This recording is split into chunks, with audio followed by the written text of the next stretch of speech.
50,000 people were screaming his name. The sound was not music. It was something closer to a physical force, a wall of human noise that pressed against the stage, against the bodies of the four men standing on it, against eardrums and rib cages, and the composure of people who had been living inside this particular storm for 3 years. The lights were blinding.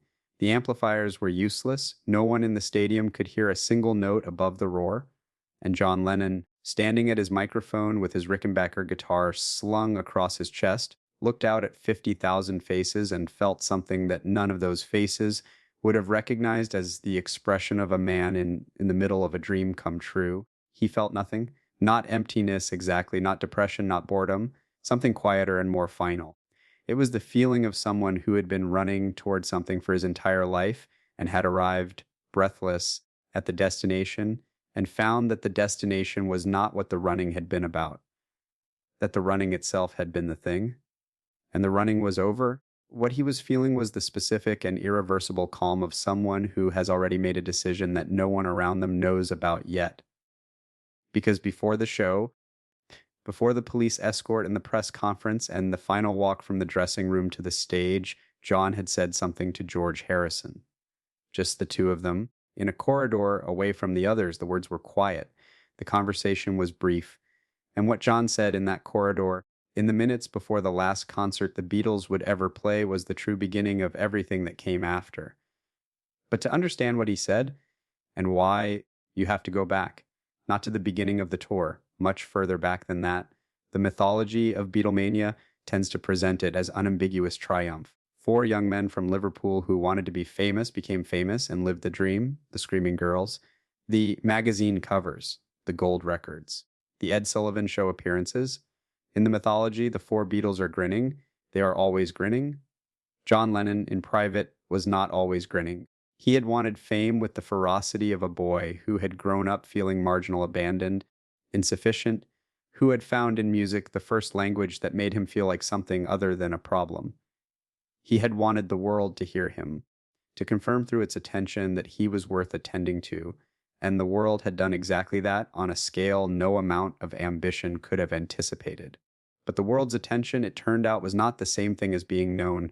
By 1964, John Lennon was recognized everywhere on Earth, his face on every newspaper, his voice through every radio, and the experience of being understood, of having someone see not the famous person but the actual person underneath the grin, remained as distant as ever. Fame had placed him inside a machine whose primary function was the production of a product called John Lennon, and the actual man found himself increasingly uncertain of the distinction between the product and the person. The tours were the worst of it. Not because of the discomfort, though the discomfort was real. The tours were the worst because of what happened onstage. 50,000 people screamed continuously for the duration of the performance, and because the amplification technology of 1964 was not adequate to project sound over that volume of noise, no one in the audience could hear a single note the Beatles played. They were performing for an audience that was not, in any meaningful sense, listening. The music, the thing John had given his life to, was entirely inaudible. What the audience was experiencing was the idea of the Beatles, the symbol, the cultural phenomenon. The music itself had become irrelevant, and for John Lennon, whose entire identity was grounded in making music, this was not a minor inconvenience. It was an existential problem. He started making mistakes on stage deliberately, playing wrong chords, singing wrong words, not sabotage, a test, to see if anyone noticed. No one ever did. The screaming continued regardless. 50,000 people reacted with identical ecstasy to a perfect performance and to one full of deliberate errors, because they were not reacting to the performance at all. They were reacting to the idea, and the idea belonged to the crowd now, taken from him or given away. He was no longer sure which, and it was never coming back. 1966 was the year the crack became visible. It had been forming for 2 years, since the American tours began, since hotels required police escorts, since Brian Epstein had started organizing the logistics of moving 4 human beings from city to city with the operational complexity of a military campaign. But 1966 was the year the crack reached the surface. It began in the Philippines. The Beatles arrived in Manila in July 1966 and, due to a miscommunication, failed to attend a reception hosted by Imelda Marcos. The result was immediate and dangerous. Beatle merchandise was burned in the streets. Their police escort was withdrawn. When they arrived at Manila airport to leave, they were met by a hostile crowd and government officials who physically struck members of their entourage. Brian Epstein was shoved. Ringo was hit. John, already in a state of escalating fury, watched the violence with an expression those present described as not fear but cold, focused rage. They escaped unharmed. But the Manila incident cracked something that had been bending under pressure for 2 years. And then, before the crack could close, the Jesus remark broke it open entirely. The interview had been given to the London Evening Standard in March 1966. John had been speaking with journalist Maureen Cleave, a friend he trusted with rare candor, and made an observation about the declining state of organized religion that was intended as sociological commentary and received as blasphemy. He said the Beatles were more popular than Jesus. When the quote was reprinted in an American teen magazine in July 1966, just as the American tour was beginning, it detonated like a weapon that had been sitting in a drawer for 4 months. Radio stations in the Bible Belt held public burnings of Beatles records. The Ku Klux Klan picketed concerts. Death threats arrived at hotels. John was required to make a public statement at a press conference in Chicago on August 11th, 1966, not quite an apology because John Lennon did not apologize for observations he believed were accurate, but a clarification delivered with a humility that cost him something visible and real. He said the words with his jaw set and his eyes steady, and every person in the room could see that what they were watching was not contrition. It was endurance. John Lennon sat through that press conference and endured. And afterward, alone in the hotel room, he understood something he had been circling for 2 years. He could not keep doing this, not the tours, not the press conferences, not the performance of a version of John Lennon that bore decreasing resemblance to the actual person. The machine was consuming him. The product was replacing the person. And if he did not find a way to actually stop, there would be nothing left of the actual person to recover. The 1966 North American tour ran from August 12th to August 29th, 19 concerts in 14 cities in 18 days. By the standards of what the Beatles were experiencing, the security apparatus, the isolation, the deafening performances before audiences who could not hear a note, it was 19 iterations of a particular endurance test. John went through the shows, he played the chords. He sang the words, he grinned at the right moments and delivered the performance that 50,000 people in each city had paid to receive. From the outside, nothing was different. The machine ran as it always ran, Brian Epstein managing logistics, Mal Evans and Neil Aspinall handling equipment, police managing crowds. But something was different, something that no one outside the 4 men on stage could have identified because it had no external expression. John had made his decision. He had not announced it, not to Paul, not to Brian.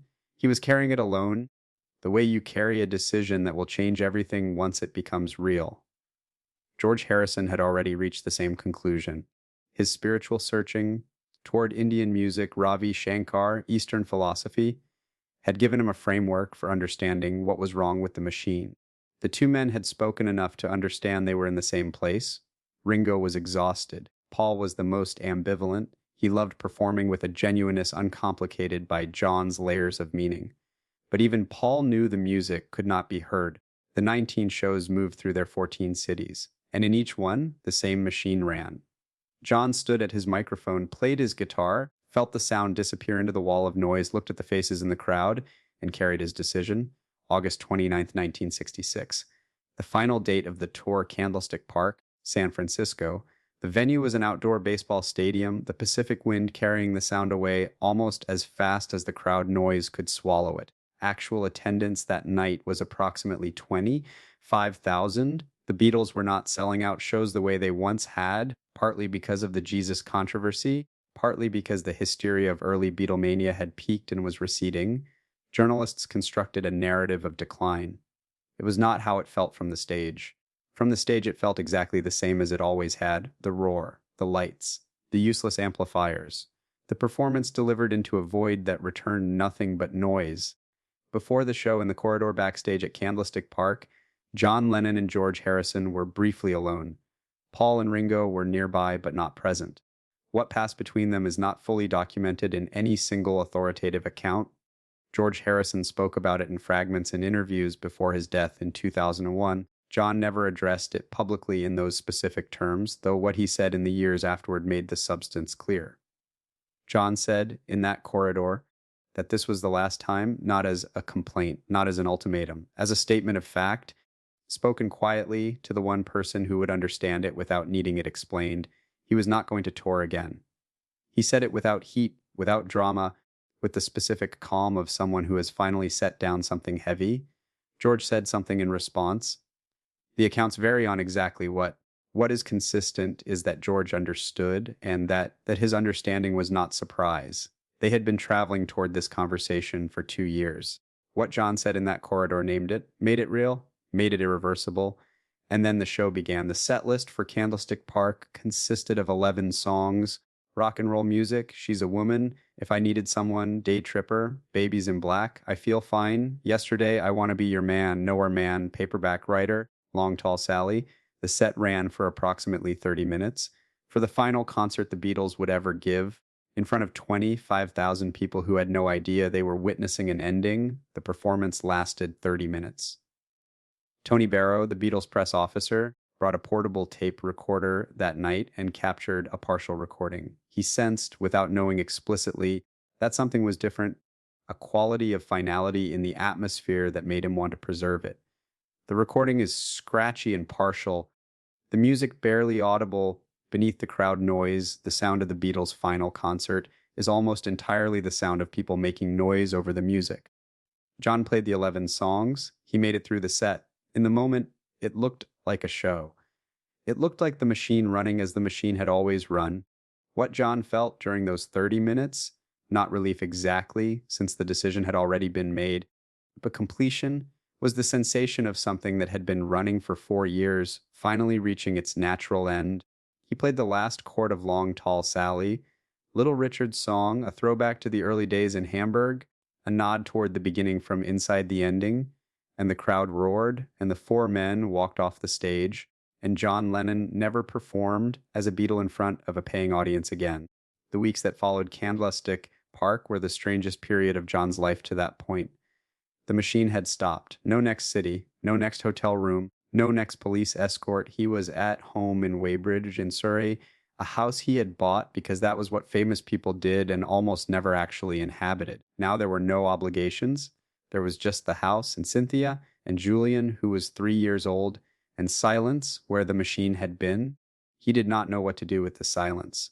He said this directly in interviews given years later, with the kind of honesty that made him remarkable and occasionally difficult. He had wanted out of the machine for 2 years, and now that he was out, he was lost. The performing had been suffocating him and had also been his entire identity. Without it, he was confronted with the question fame had allowed him to avoid for 4 years. Who was he when there was no audience? He grew a mustache. He read. He watched television in quantities that worried people around him. He was, by his own later account, genuinely depressed during those months in Weybridge, not dramatically, but in the flat, gray, motivationless way of someone who has removed a source of pain and discovered that the pain was also a source of energy, and without it the world has no particular color. But something else was also happening. Slowly, in the margins of the emptiness, something was beginning. He was writing, not Beatles songs, but something different.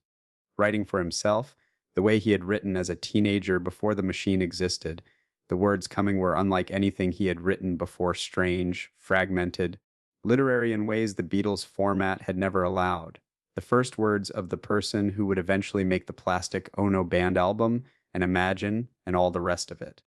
The machine had been consuming him. Stepping away from it had been disorienting and painful and necessary, and in the emptiness on the other side, something real was beginning to grow. George Harrison did not speak publicly about the conversation in the Candlestick Park corridor for many years. When he did, in interviews given in the 1990s and in his autobiography, I Me Mine, he confirmed that John had communicated his decision clearly, that it had not come as a surprise. He said something those who knew John well recognized as profoundly true, that John was, in certain specific moments, capable of a clarity that cut through every layer of complication and obligation and fear, and arrived at the simple, irreducible fact of what was necessary. What was necessary was an ending, not because the Beatles were finished as a creative entity. They would go on to make S. Jeet. Pepper, The White Album, Abbey Road, and Let It Be, four more albums of extraordinary music, all without a single live performance. But because what the Beatles were doing on the road, running the machine that had consumed the person and replaced him with the product, had to stop. George understood. He had arrived at the same place by his own route, and the understanding between them, brief, quiet, final, was the understanding of two people who had both been carrying the same weight and had simultaneously decided to put it down. What John could not have known, standing in that corridor with the noise of the crowd already audible from the stage, was how much would eventually be built in the silence. How saying no to 50,000 people would eventually allow him to say something true to millions. He knew none of this. He only knew what was necessary, and he said it. 25,000 people left Candlestick Park and went home. They had seen the Beatles. They had screamed for 30 minutes. They had no idea they had just witnessed the last concert the Beatles would ever give. No announcement was made, no farewell. No acknowledgement from the stage that this was different from any other night. The four men walked off and were driven away under police escort, the way they had been driven away from every other venue on every other tour. The machine processed the departure with its usual efficiency, and the night ended the way all the nights had ended the band in a hotel room somewhere, waiting to be transported to the next city. Except there was no next city. The people who had been in that stadium would not find out for weeks and months afterward that what they had witnessed was a farewell, that the 30 minutes of music, barely audible beneath the crowd noise played by four men who had already, in the ways that mattered, moved beyond it, was the end of something that would never begin again, that the last chord of Long Tall Sally, played on a baseball field in San Francisco on a warm August evening, was the final note of an era. The crowd heard it as a continuation. They went home expecting another tour. What they experienced as a beginning had already, for the four men on stage, become an ending. The gap between those two experiences, what the crowd believed they were witnessing and what John had already decided in the corridor, is perhaps the most eloquent expression of what fame actually does. It creates a performance that the audience experiences as connection and the performer experiences as isolation. And the only way out of that loneliness is the decision John made in that corridor before the lights came up and the machine ran one final time. The years that followed, Candlestick Park produced what they produced: the studio albums, the solo careers, the bed-ins, the political activism, the Dakota years, the final interview on December 1980, in which a man who had once stood before 50,000 screaming people talked about his son and his plans for the future with the quiet candor of someone who had found, after a long and difficult journey, a way to exist that was actually his own. None of that would have been possible without the decision made in the corridor. Not the albums, not the exact evolution of John Lennon from the grinning product of the machine to the man who sat at a white piano in Ascot and asked the world to imagine something better. The decision to stop was the decision that made everything else possible. John Lennon was 25 years old when he stood in that corridor and said what needed to be said, famous beyond any reasonable measure, and the thing he chose to step away from was not persecution or poverty or failure. He stepped away from the greatest success in the history of popular music because the success had stopped serving the music, and without the music there was nothing worth serving. That is a specific kind of courage. Not the courage of someone who has nothing to lose. The courage of someone who has everything, the fame, the adoration, the machine that will keep producing the product indefinitely, and sees clearly enough and is honest enough to say, this is not what I came here for. I want something real, and I am willing to risk everything I have in order to find it. There is a recording from Candlestick Park made by Tony Barrow on his portable tape recorder, partial and scratchy and barely adequate as a document of music. When you listen to it, what you hear is mostly noise, the roar of 25,000 people who cannot hear what they are listening to, the bass frequencies of amplifiers pushing sound into a void, and underneath all of that, barely audible, the actual music, four men playing songs written in Liverpool and Hamburg and London, songs that the machine had turned into products and the crowd had turned into symbols, but which were still underneath everything exactly what they had always been. If you listen carefully enough, past the noise, past the poor fidelity, you can hear John Lennon's voice, not clearly, not well, but there. carrying the melody of songs that had come out of loneliness and longing and the particular hunger of someone who needed to be heard more than he needed almost anything else. The voice is small in the recording, the noise is large, but the voice is there. He played the last chord and walked off the stage, and the voice went quiet in stadiums and baseball fields. The machine processed the departure with its usual efficiency. The crowd went home, and in the months that followed, in the silence of a house in Surrey, a different voice began to form, quieter, more honest, less performed. The voice that would eventually produce the music that mattered most. The voice that knew, from having stood in the noise and found it insufficient, exactly what it was looking for. John Lennon said no to 50,000 people, and in the space that opened, he found something worth saying yes to